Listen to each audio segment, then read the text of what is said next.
صحیح بخاری کتاب ایمان کا بیان۔ باب مسلمان وہ ہے جس کی زبان اور ہاتھ سے دیگر مسلمان بچے رہیں، یعنی کہ ان کو کوئی تکلیف نہ پائیں۔ حدیث نمبر 10۔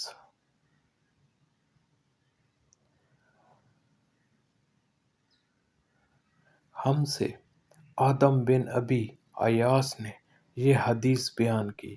ان کو شعبہ نے وہ عبداللہ بن ابی الصفر اور اسماعیل سے روایت کرتے ہیں، وہ دونوں شبی سے نقل کرتے ہیں۔ انہوں نے عبداللہ بن عمرو بن عاص رضی اللہ عنہ سے، وہ نبی کریم صلی اللہ علیہ وسلم سے روایت کرتے ہیں کہ آپ صلی اللہ علیہ وسلم نے فرمایا، مسلمان وہ ہے جس کی زبان اور ہاتھ سے مسلمان بچے رہیں، اور مہاجر وہ ہے جو ان کاموں کو چھوڑ دے جن سے اللہ نے منع فرمایا۔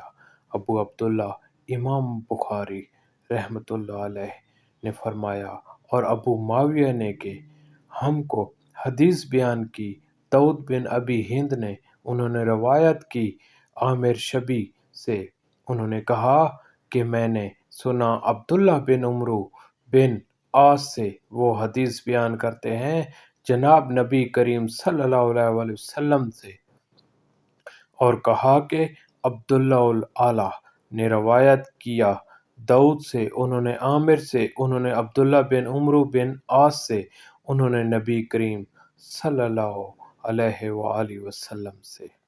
شکریہ۔